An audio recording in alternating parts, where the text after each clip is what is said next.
Is your friend or loved one a royal pain in the butt? I mean, do they have a pain in the butt and you want to help them? Well, then this video is for you.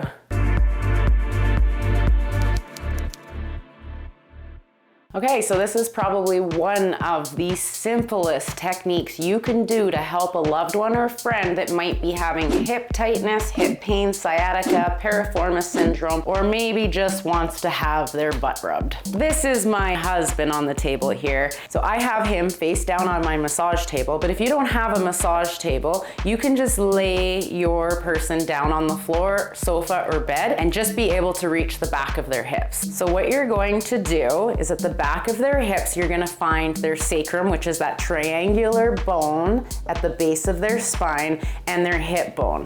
And then you're gonna find around that kind of meaty area, come as close to that triangular bone as possible.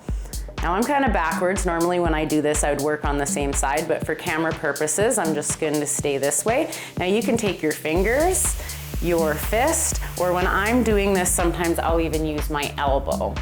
You're just going to find the tender spot, communicate with your patient here, and see if they can tell you where does it hurt. So I'm kind of just getting in there a little bit with my fingers, and you tell me when I find a spot that right there. So I also happen to be right on his sciatic nerve. And so from there, I'm gonna have him bend his knee, and this leg is going to do the work for me. So I'm pinning the muscle and the sciatic nerve or the tender spot, and I'm rocking the leg back and forth.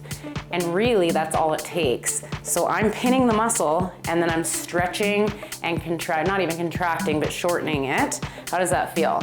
Feels like a stretch. Feels like a good stretch, and I'm pinning through the muscle.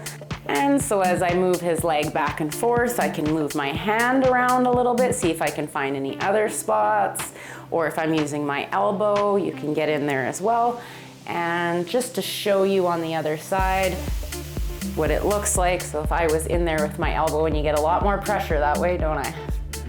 Bending the leg, and you're asking your patient to do nothing. Their job is to relax and of course tell you if something is bothering them or the pressure's too deep or they could take a little bit more. Other than that, you don't want them to do the movement. You want them to stay relaxed and you're doing the movement, stretching and shortening the muscle underneath your pressure. And of course, you always want to do both sides, no matter what side is hurting, and you can work your way all the way around the hip joint. Thank you for watching all the way to the end. I hope you like this kind of content, and if you do, please make sure you are subscribed. If there's anything I can do for you, or if you have any questions about this video or any of my other videos, please talk to me in the comments. I also have a ton more videos on hip stretching, how to self-massage your own hip, 5-minute routines, 10-minute routines, all can be found on this channel. I'll link some of them up there in the cards and over here on the end screen, and happy healing.